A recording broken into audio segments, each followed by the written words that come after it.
Voici l'histoire des peuples celtes. Cette grande civilisation a dominé toute l'Europe au premier millénaire de notre ère. Hérodote l'a mentionné dès 450 avant Jésus-Christ.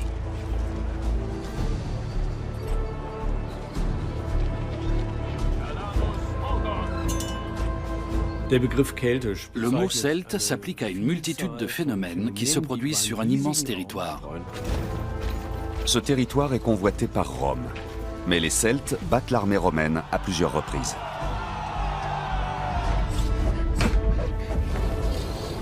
Leurs armes sont redoutables, leurs forgerons sont habiles et leurs orfèvres minutieux.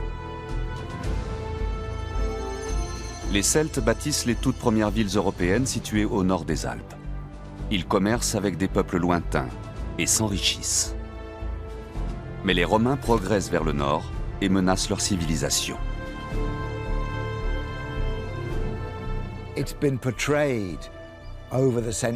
Pendant des siècles, on a décrit l'influence civilisatrice de Rome, qui aurait soumis les bons sauvages. Mais rien n'est plus éloigné de la vérité. La guerre fait rage, et vers l'an 50 avant Jésus-Christ, Celtes et Romains se préparent à livrer une bataille décisive.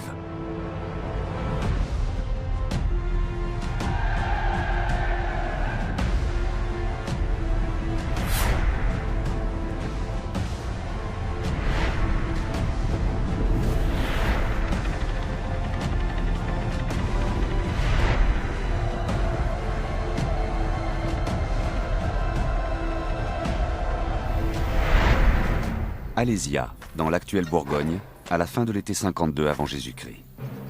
L'avenir de la Gaule est suspendu à un fil. Le général le plus ambitieux de l'histoire romaine combat les Celtes depuis maintenant 6 ans.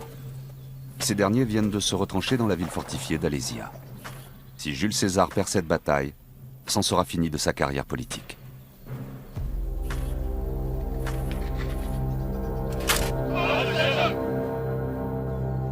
Gallia est omnis divisa in partes tres. Ainsi commence l'un des textes latins les plus connus. Jules César pèse ces mots pour impressionner ses contemporains. L'ensemble de la Gaule est divisé en 3 parties. L'une est habitée par les Belges, l'autre par les Aquitains, et la troisième par ceux qui se nomment dans leur langue les Celtes, et dans la nôtre, les Gaulois. Les Romains ont déjà conquis une grande partie du monde connu lorsque Massalia, la Marseille antique, les appelle à la rescousse. Cette cité opulente excite toutes les convoitises. C'est depuis longtemps déjà le premier port de Méditerranée.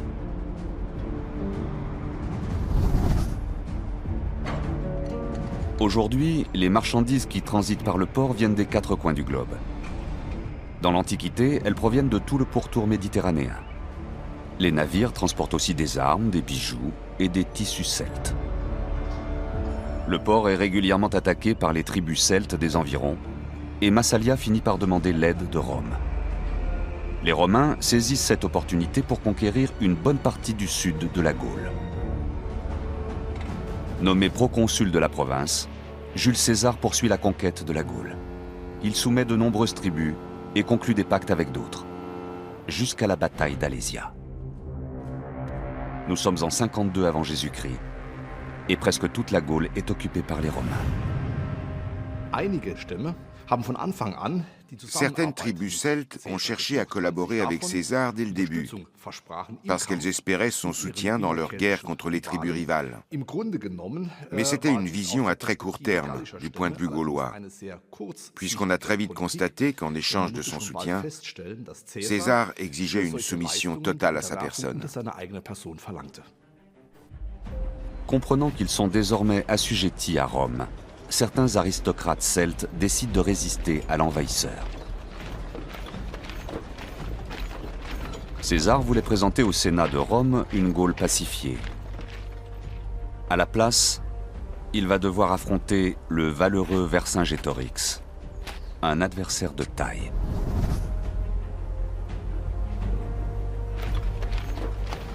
La bataille d'Alésia sera déterminante. En cas de défaite, César verra sa carrière politique ruinée.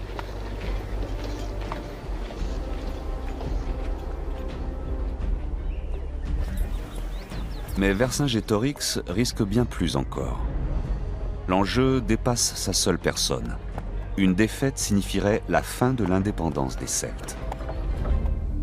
Ce serait la fin d'une civilisation qui a régné sur l'Europe durant des siècles, parfois en employant la force, comme on peut le voir à Lattènes, en Suisse. Ce site archéologique majeur a été découvert près du lac de Neuchâtel.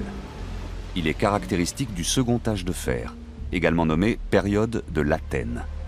Tout a commencé au fond du lac. En novembre 1857, en fait, c'est un pêcheur qui travaillait pour un archéologue, qui allait ramasser des objets à travers l'eau dans un bateau, qui en arrivant sur le lac de Neuchâtel, depuis la rivière la Thièle, en fait, observe des objets à travers l'eau au fond du lac. En 1 heure, il pêche une quarantaine d'objets, tous en fer. Les vestiges ont été découverts dans la rivière qui relie les lacs de Neuchâtel et de Bienne. Cet endroit très particulier est un lieu de passage. Un monde intermédiaire qui possédait probablement une signification religieuse pour les Latténiens.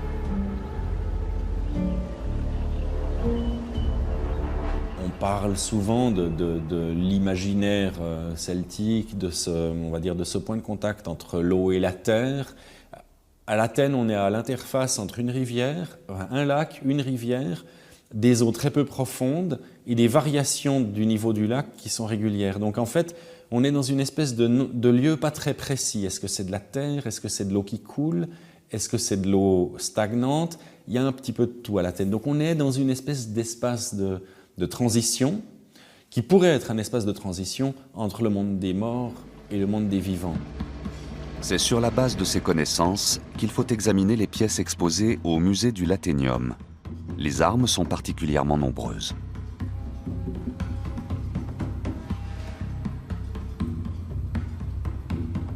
Leur forme et leurs motifs décoratifs étaient répandus dans tout le monde celte, des îles britanniques à l'Anatolie.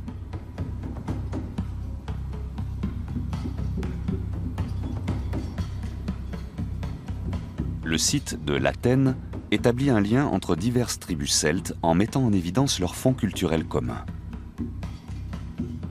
L'importance du site de l'Athènes, elle repose en fait sur déjà la richesse du site, c'est-à-dire une quantité d'objets spectaculaires, phénoménales, mais des objets, pas n'importe quels objets, donc des objets de valeur en soi, je pense notamment aux armes, et des objets surtout extrêmement bien conservés.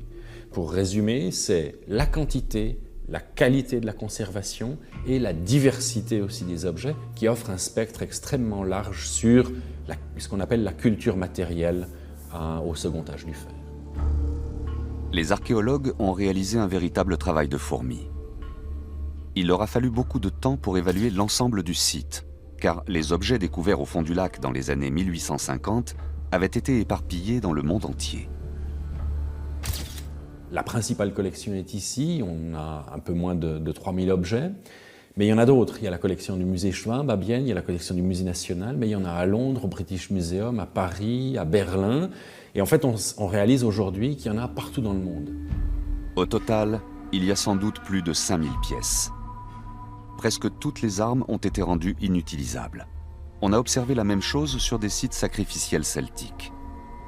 Un autre élément corrobore la thèse du site sacrificiel.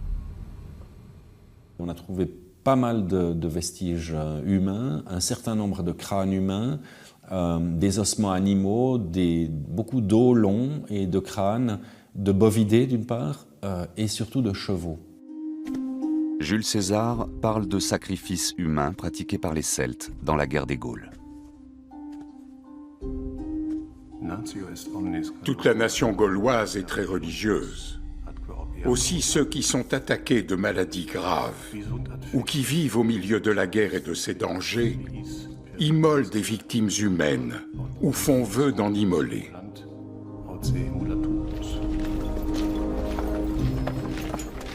Le récit de ces pratiques doit circuler parmi les légionnaires et attiser leur colère contre les barbares.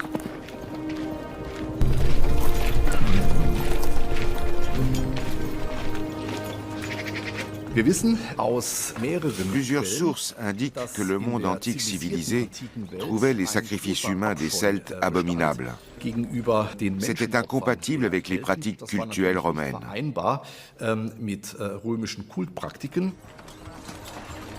Néanmoins, Rome est prête à laisser les princes celtes en place s'ils se soumettent à son autorité et adoptent ses coutumes.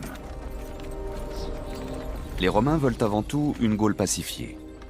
Grâce à des siècles de commerce avec les Celtes, ils connaissent bien le territoire et ils veulent maintenant achever sa conquête. César excellera dans l'art de tirer avantage des querelles internes gauloises.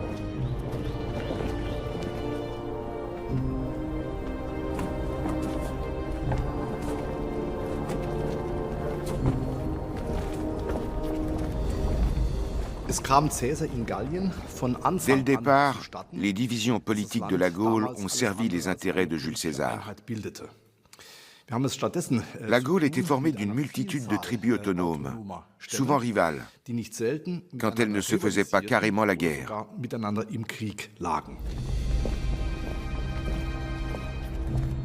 Certains chefs pactisent avec César. Ils espèrent bénéficier de la puissance militaire romaine pour asseoir leur position et asservir les tribus rivales.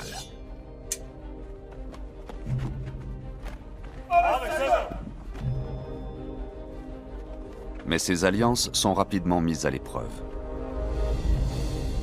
Lorsque César lance sa campagne militaire en 57 avant Jésus-Christ, la Gaule est divisée entre partisans de la résistance et partisans de la collaboration avec l'envahisseur. Mais au bout de 5 années de guerre, les deux camps se rapprochent. Vercingétorix réussit alors l'impossible. Il unit tous les Celtes sous son commandement.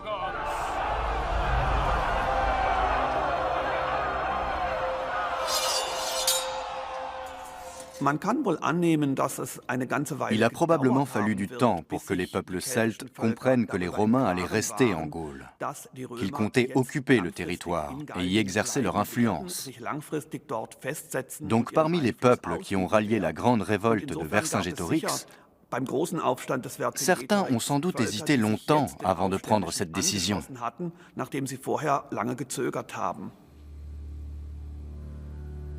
Les Celtes se sont déjà alliés dans le passé.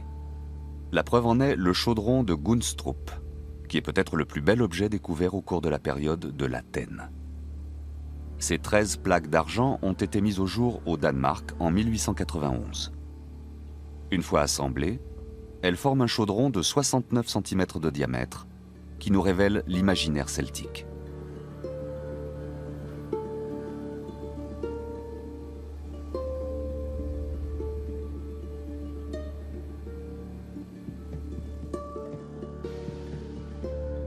The Gunstrup cauldron is made of silver and it has a lot of decorative Le chaudron de Gunstrup est en argent. Il présente de nombreux éléments décoratifs. Il ne peut pas provenir du Danemark ni d'une autre région du sud de la Scandinavie. On l'a très vite compris. Certains éléments semblent indiquer qu'il est l'œuvre des Thraces. La Thrace couvrait le territoire de ce qui est actuellement la Bulgarie et la Roumanie. Mais il y a aussi des éléments clairement celtiques. La forme des boucliers ainsi que les carnix, les trompettes de guerre celtiques. Un examen métallurgique révèle que le chaudron a subi plusieurs réparations et qu'il a été utilisé pendant une longue période. Il devait s'agir d'un objet de culte important.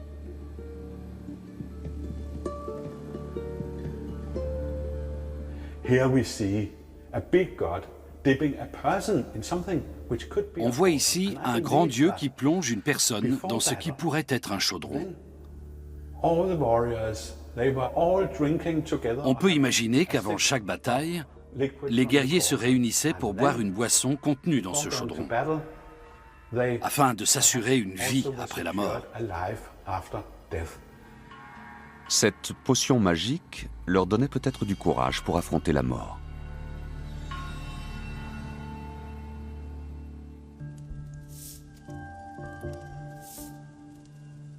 En Gaule, César s'apprête à livrer une bataille capitale. Il sait que Vercingétorix est prêt à tout et qu'il impose une discipline cruelle à ses hommes. Il rapporte la chose suivante dans la guerre des Gaules.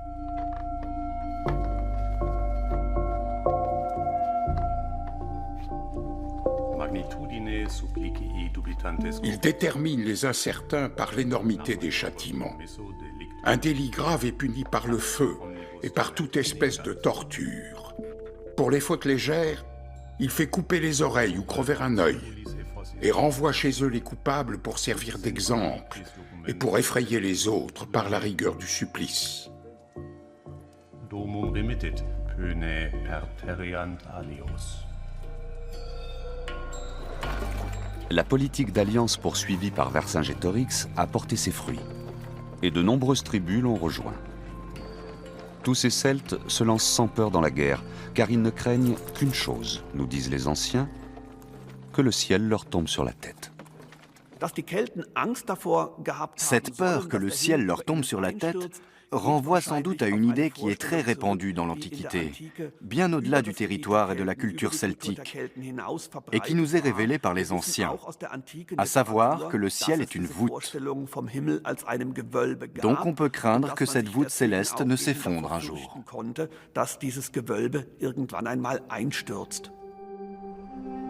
L'intrépidité des guerriers celtes leur a valu d'être recrutés en Anatolie, où un village celte a été mis au jour à la fin du XIXe siècle. Ces Celtes d'Asie mineure sont les Galates, évoqués dans la Bible.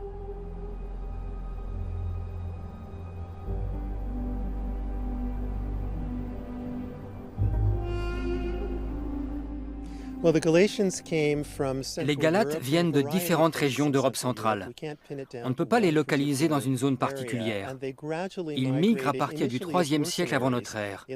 Ils sont recrutés comme mercenaires par Nicomède, le roi de Bithynie, dans le nord-ouest de l'actuelle Turquie.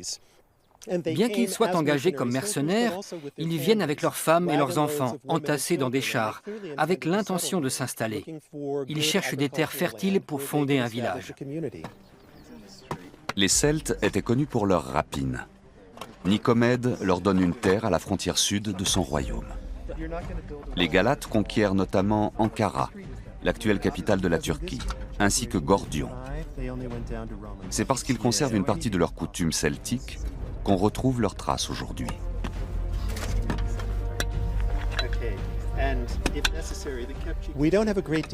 On a peu d'éléments matériels qu'on puisse relier à l'occupation galate.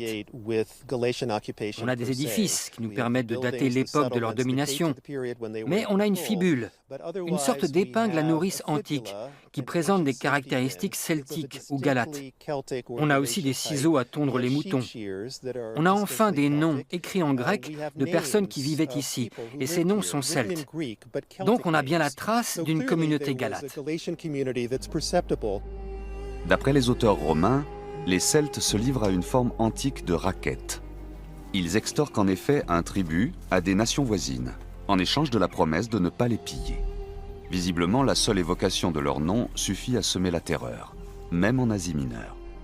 Il semble qu'à l'arrivée des Galates, il y ait eu une résistance de la part de la population locale. La place forte qu'ils ont construite, sur la paroi nord-ouest de la colline, était encerclée d'énormes remparts de 2 mètres d'épaisseur qui les protégeaient de la population locale. Les Celtes sont de grands guerriers, mais ils pratiquent l'agriculture partout où ils s'établissent.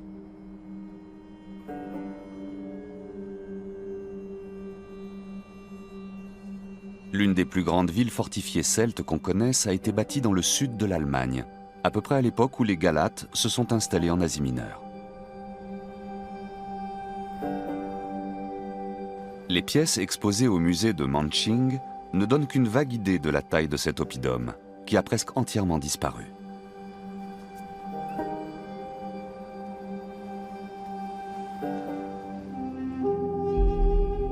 Même vu du ciel, le périmètre de l'oppidum n'est plus visible. Le terrain est aujourd'hui occupé par la banlieue de la ville d'Ingolstadt et un aéroport militaire. La vue n'a plus rien de commun avec celle qui s'offrait au regard dans l'Antiquité. Si on veut se représenter Manching à son âge d'or, dans le dernier tiers du IIe siècle avant Jésus-Christ, il faut se placer sur les collines et regarder la vallée du Danube en contrebas. Dans cette vaste plaine, on imagine alors une grande muraille blanche de 7 km de long, 2,2 ou 2,4 km de diamètre, pour une superficie de 380 hectares. C'est une grande ville. Cet oppidum exceptionnel compte jusqu'à 10 000 habitants.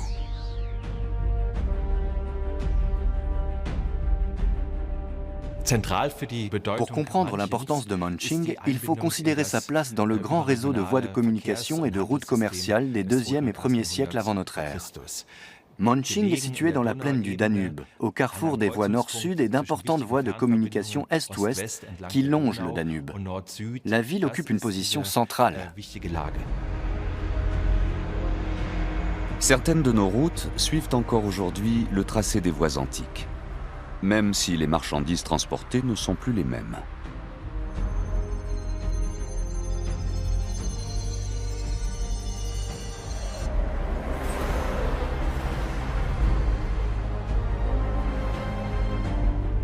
Les Celtes pratiquent la traite des esclaves, comme le suggèrent ces chaînes retrouvées à Monching.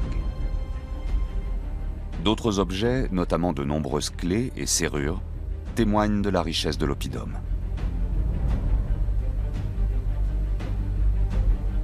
Le commerce de proximité se fait au moyen d'une monnaie locale.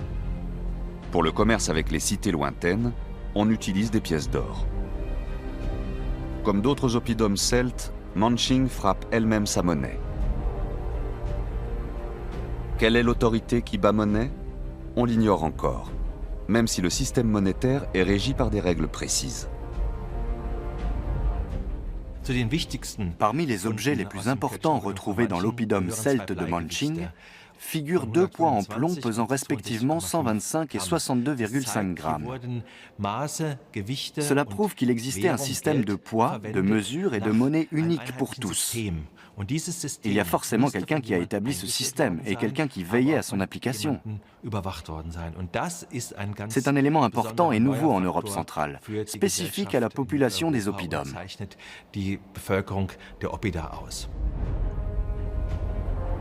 Les prétendus barbares vivaient donc dans des villes bien organisées.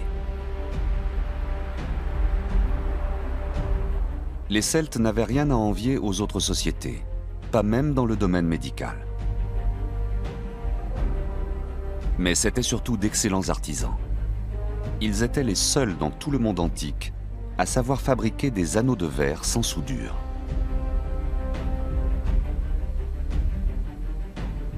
Et la cotte de maille la plus ancienne a été retrouvée dans une tombe celte. De telles inventions ont été possibles dans de grandes villes comme Monching, qui étaient certainement propices à l'émulation, ainsi qu'au partage du travail et à la spécialisation.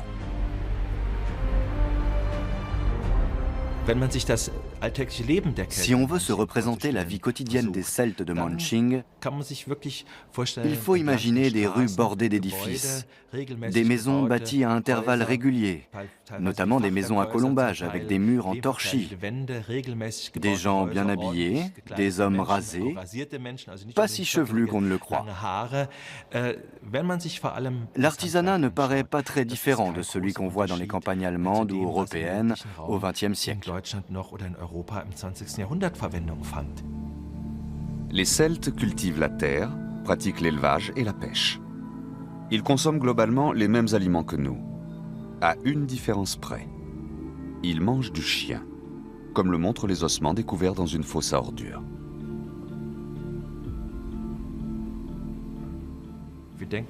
On croit que seuls les Chinois consomment du chien, mais il ne faut pas forcément chercher loin. Avant la Première Guerre mondiale, il y avait quantité de boucheries canines à Munich. En Bavière, on a arrêté l'abattage de chiens dans les années 1970 ou 80 seulement. Monching sera la victime indirecte de la conquête des Gaules par César. À mesure que de nouvelles tribus celtes se soumettent aux Romains, le commerce ralentit et l'oppidum finit par être abandonné vers 50 avant notre ère.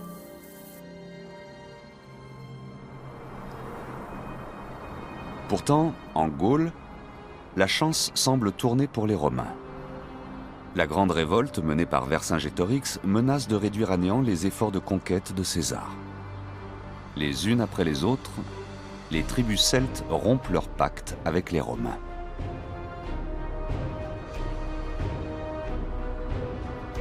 Néanmoins, conscient que le combat est perdu d'avance s'il attaque l'armée romaine de front, Vercingétorix invente la tactique de la terre brûlée. Il fait incendier les terres et les récoltes pour couper les vivres aux Romains. César est alors forcé d'agir.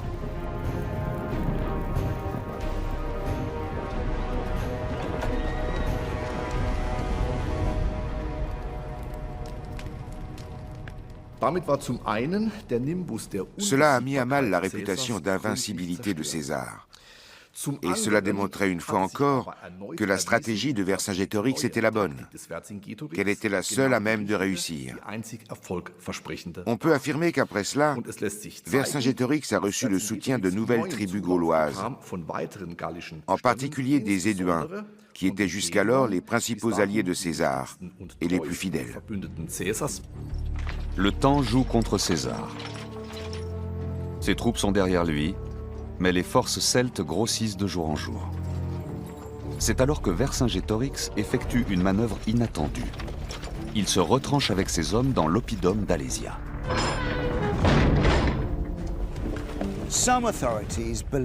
Selon certains chercheurs, il fuyait César en attendant de rassembler ses troupes pour continuer sa guérilla contre les Romains. Personnellement, je pense qu'il avait un plan beaucoup plus élaboré que cela. Il voulait certainement attirer César à cet endroit précis pour provoquer sciemment la plus grande bataille de cavalerie qu'on ait jamais vue dans cette plaine, aussi plate qu'une table. Les remparts offrent une protection à Vercingétorix et ses hommes, qui abandonnent la tactique de la guérilla pour livrer une grande bataille.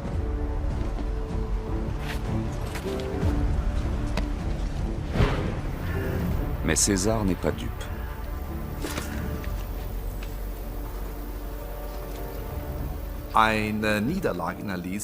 Une défaite à Alésia aurait sans doute mis un terme à la carrière de César et à ses ambitions politiques. Il avait beaucoup d'ennemis à Rome qui n'attendaient qu'une chose, que la série de victoires qu'il avait remportées en Gaule s'arrête enfin. César l'a écrit clairement à 2 reprises dans ses œuvres. Donc, s'il a réellement déclaré à ses troupes, devant Alésia, que la bataille était décisive, il avait sûrement en tête son propre sort. Comprenant l'urgence de la situation, César rassemble toutes les légions disponibles à Alésia.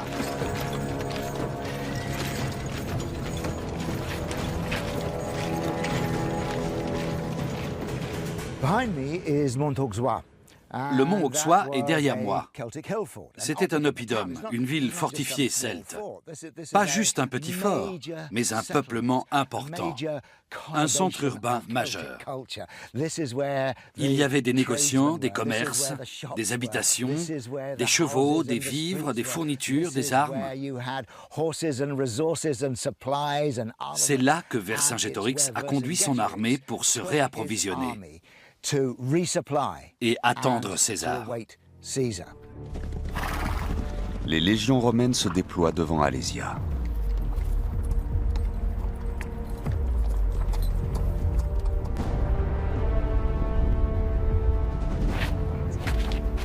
La bataille est imminente.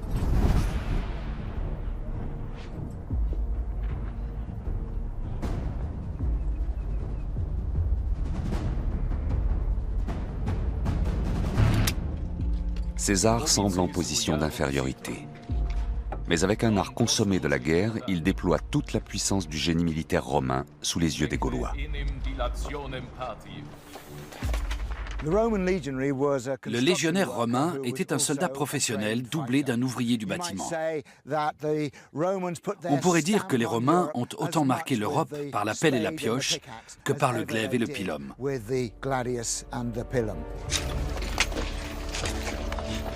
Les légionnaires se mettent immédiatement au travail. César poursuit un double objectif, isoler l'ennemi tout en protégeant ses arrières.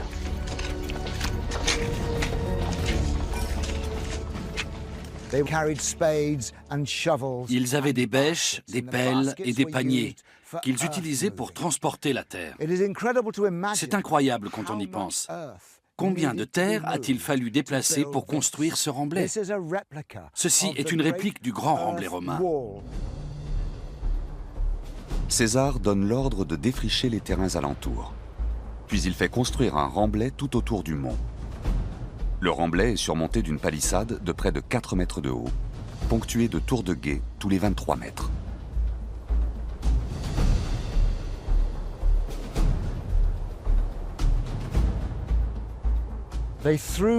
Ils ont élevé ce remblai tout autour du mont Auxois, sur une circonférence de 15 km.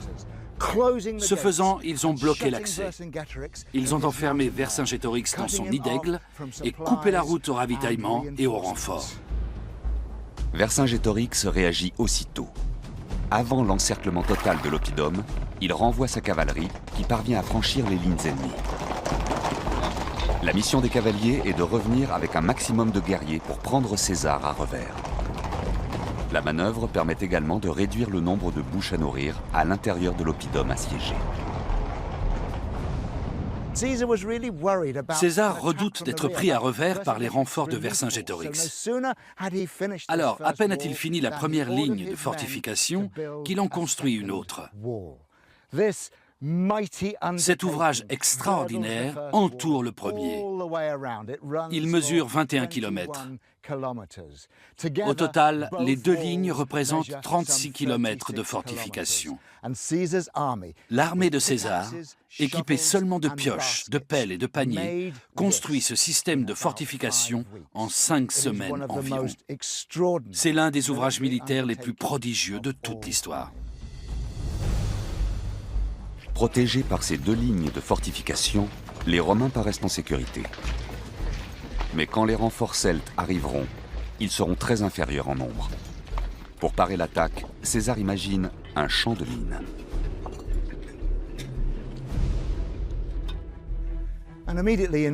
Au pied des remparts, les Romains ont planté des quipis, autrement dit un entrelac de pieux aiguisés enfoncés dans le sol à différentes hauteurs.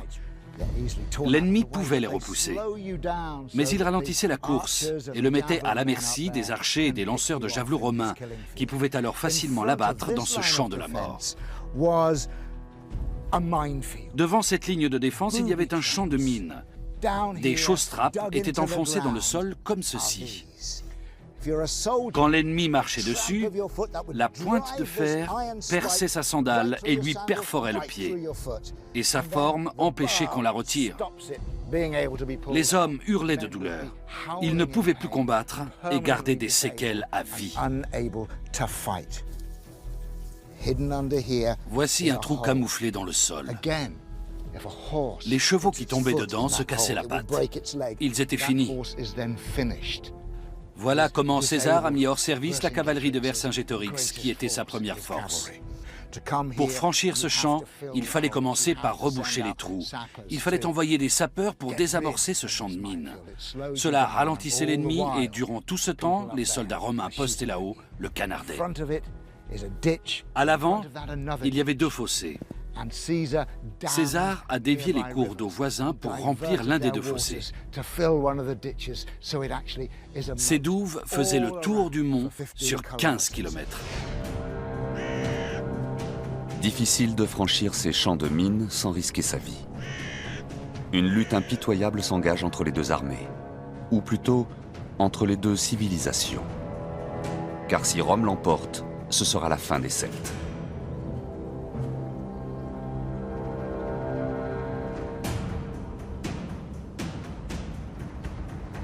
La culture celtique ne survivra pas à l'occupation romaine.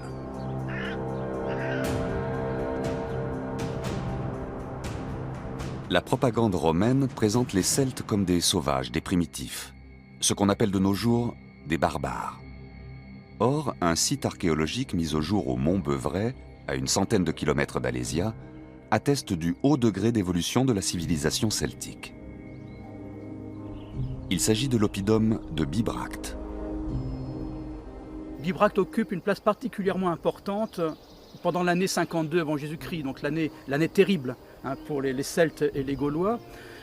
C'est ici que Vercingétorix a été proclamé à la tête de la coalition gauloise, donc au printemps de 52 avant Jésus-Christ, au début de la campagne militaire.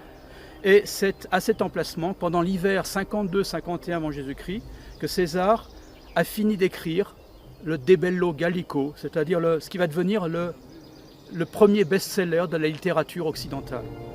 L'oppidum de Bibracte est ceint d'un rempart similaire à celui d'Alésia. César décrit ce Murus Gallicus, ce mur gaulois, dans sa guerre des Gaules.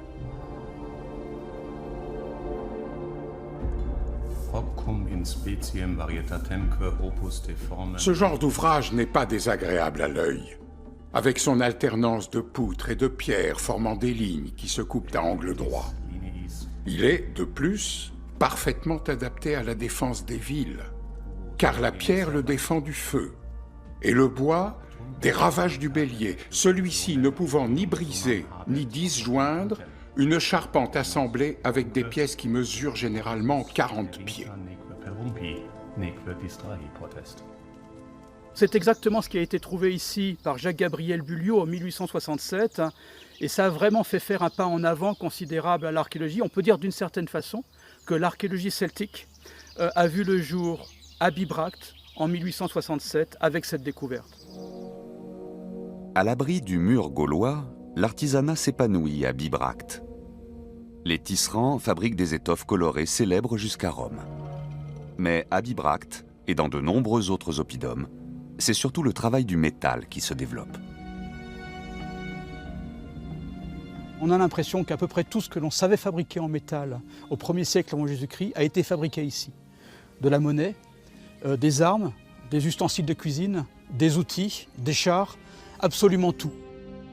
La spécialisation du travail mise en place à Bibracte a des conséquences sur l'environnement.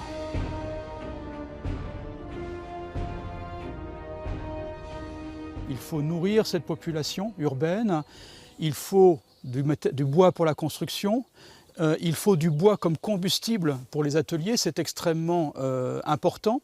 Il faut des matières premières pour les ateliers, donc il faut des métaux, du fer, du cuivre, de l'étain, du zinc, de l'or, de l'argent, tout un tas de choses. Aujourd'hui, les environs de Bibracte sont de nouveau boisés. Impossible de voir à l'œil nu l'exploitation massive de la nature pratiquée par les Celtes. Il faut pour cela des instruments modernes.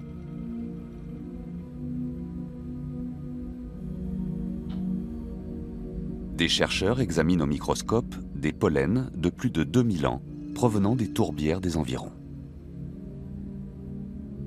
Ces grains de pollen, ils ont deux particularités qui vont particulièrement nous intéresser. C'est tout d'abord que chaque plante à fleurs émet un grain de pollen qui a une morphologie différente. Et la seconde caractéristique, c'est que l'enveloppe des grains de pollen va être très très résistante à toute autre attaque que celle de l'air ambiant, de l'oxygène. Donc si les grains de pollen sont préservés dans certains types de milieux, les milieux humides, ils vont pouvoir se préserver des milliers, des dizaines de milliers d'années et nous permettent ainsi de retracer l'histoire de la végétation. Les archéobotanistes confirment les conclusions des archéologues de Bibracte. Le paysage environnant était très différent à l'époque des Celtes. Ce que l'on peut dire, c'est que les analyses donc, de la zone des sources de l'Yonne, où on a les deux tourbières les plus proches de Bibracte, on atteint à la fin de la période d'occupation de cette zone un degré d'ouverture du milieu bien plus important que celui qu'on connaît actuellement. L'oppidum industrieux se fournit en vivres dans les fermes des environs.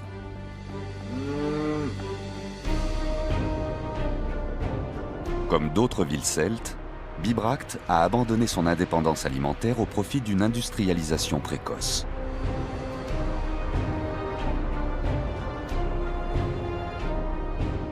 Cela ne fait pas l'affaire des guerriers retranchés dans Alésia. Leurs provisions s'épuisent, même si la population de l'oppidum s'est réduite aux hommes en âge de se battre.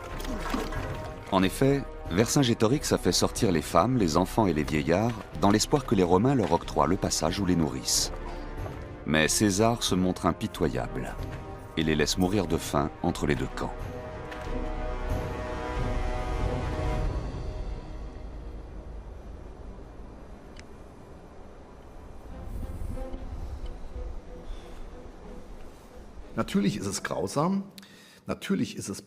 Naturellement, c'est cruel, c'est barbare. Et César en a sans doute conscience. Mais il n'a pas dû hésiter un instant à bloquer le passage des femmes et des enfants. Il faut bien comprendre que c'est un siège militaire. D'ailleurs, les Celtes ne se comportent pas autrement. Ce sont eux qui ont chassé leurs propres enfants, leurs femmes et leurs vieillards, avec l'espoir que César les recueille. La guerre a ses propres lois. Les Celtes sont d'ailleurs connus pour être cruels envers leurs ennemis. Un site mis au jour dans la Somme révèle des pratiques particulièrement atroces.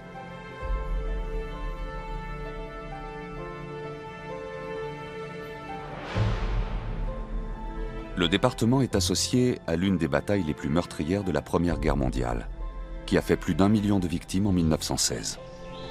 Mais d'autres batailles sanglantes ont eu lieu ici, dans l'Antiquité. Des archéologues ont fait une découverte macabre à Ribemont-sur-Ancre, dans les années 1980.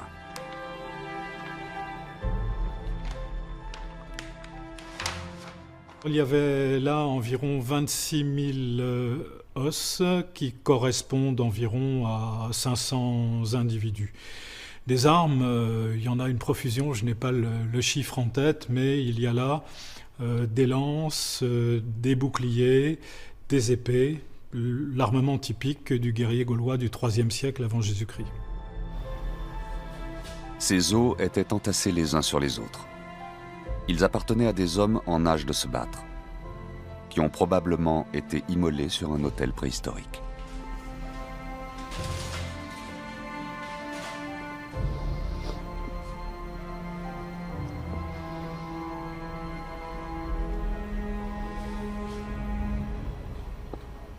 Il s'agit très certainement d'une sorte d'offrande faite aux dieux en remerciement d'avoir gagné une bataille. Là où les batailles ont vraisemblablement opposé une population migrante, qu'on appelle les Belges, qui s'installent dans la région au IIIe siècle avant Jésus-Christ, aux populations autochtones qui contrôlaient le commerce transmanche. Mais parmi ces quelques 26 000 os, on ne trouve pas un seul crâne. Tient-on enfin la preuve du culte celtique du crâne, mentionné à de nombreuses reprises par les anciens? Est-ce que c'est un culte? Ça, c'est difficile à dire. C'est une pratique habituelle, guerrière. C'est quelque chose qui est fait pour montrer ostensiblement donc la valeur du guerrier. Trancher la tête de l'ennemi pour en faire un trophée n'est pas propre aux Celtes. On le retrouve dans de nombreuses civilisations. On connaît bien sûr les têtes réduites décrites par les ethnologues. Mais dans les guerres coloniales modernes, par exemple, il était courant de couper la tête des ennemis pour étudier le peuple qu'on avait vaincu.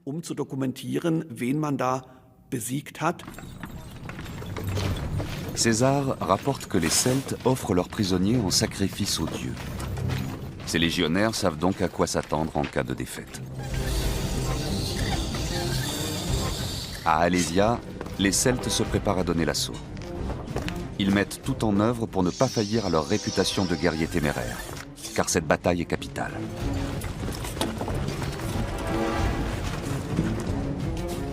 La liberté de leur peuple est en jeu.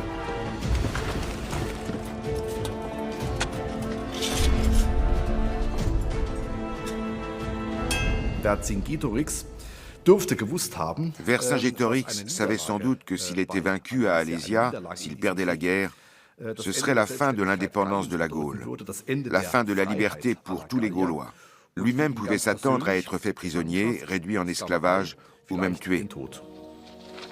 Au début, tout se déroule comme Vercingétorix l'avait prévu. L'arrivée des renforts donne le signal de l'assaut à ses hommes.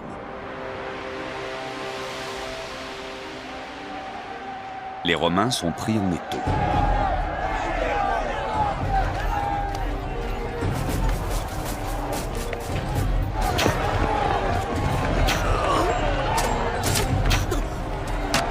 Le champ de mines romain remplit sa fonction. Mais les réserves de guerriers celtes qui montent à l'assaut de la palissade romaine semblent inépuisables.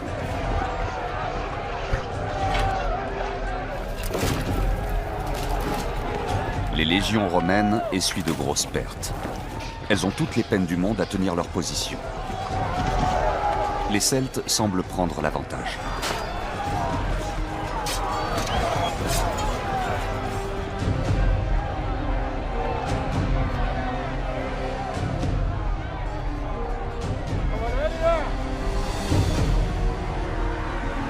Mais au moment crucial, César se jette personnellement dans la bataille. Et la chance change de camp.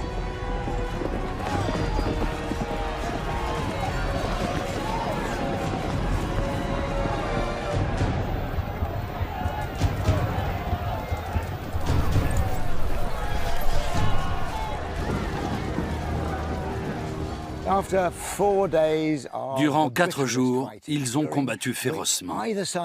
Chaque camp aurait pu l'emporter.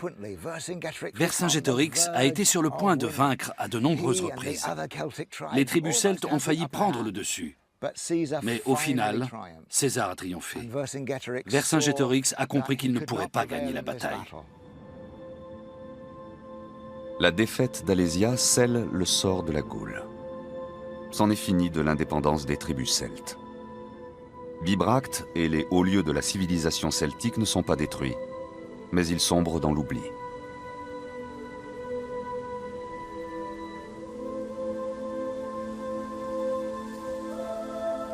Les villes fortifiées, isolées au sommet d'une montagne, sont abandonnées au profit de cités construites sur des axes de circulation.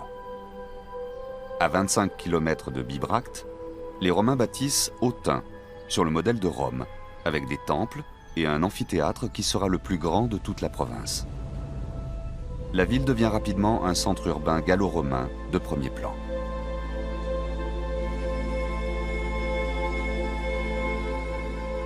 On observe le même phénomène chez les Trévires, une tribu vivant dans l'Est, autour de la Moselle. Au début de l'ère chrétienne, la population déserte les résidences celtes situées en hauteur pour s'installer dans la toute nouvelle cité romaine d'Augusta Treverorum, aujourd'hui Trèves. Le pont romain qui enjambe la Moselle repose toujours sur ses piliers d'origine. Les vainqueurs et les vaincus concluent un nouveau pacte.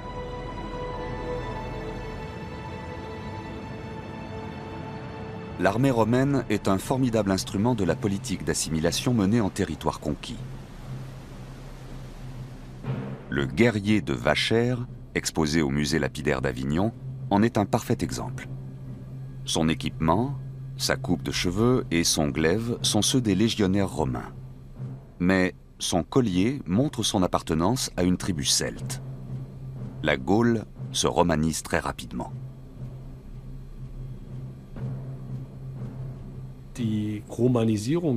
La romanisation des tribus germaniques n'a pas échoué parce que le climat froid et humide de la Germanie a fait fuir les Romains, mais parce qu'il n'y avait pas les infrastructures dont ils avaient besoin pour étendre rapidement leur empire.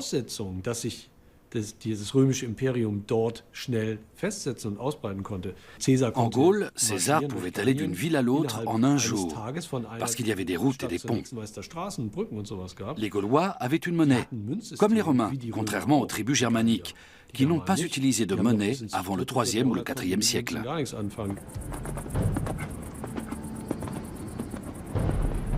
La victoire de César à Alésia marque le début de la romanisation de la Gaule. À l'issue de la bataille, Vercingétorix se résigne à son sort.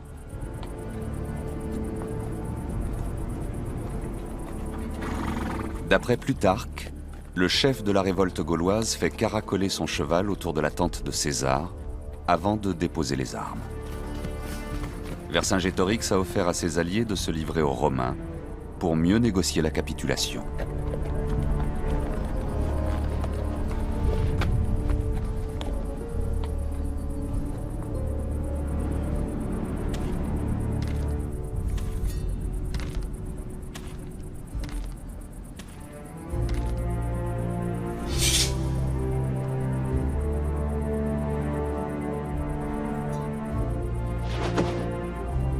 César a fait tellement de prisonniers qu'il donne un esclave celte à chacun de ses légionnaires.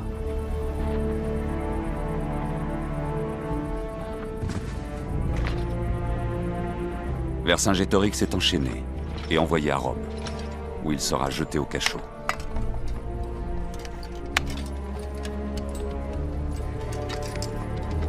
Il n'en ressortira que pour être exhibé lors du triomphe de César, puis mis à mort en 46 avant Jésus-Christ.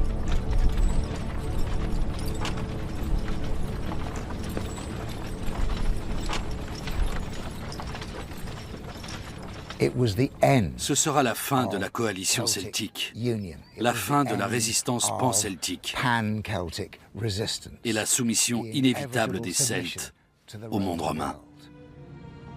Avec Vercingétorix, c'est toute la civilisation celtique indépendante qui va disparaître sur le continent européen. Même si, des siècles plus tard, la France fera du chef Arverne un héros. Après la bataille d'Alésia, toute la Gaule est occupée par les Romains. Seules les tribus celtes peuplant l'autre rive de la Manche restent libres de vivre selon leurs coutumes. Mais bientôt, les Romains vont partir à la conquête des îles britanniques.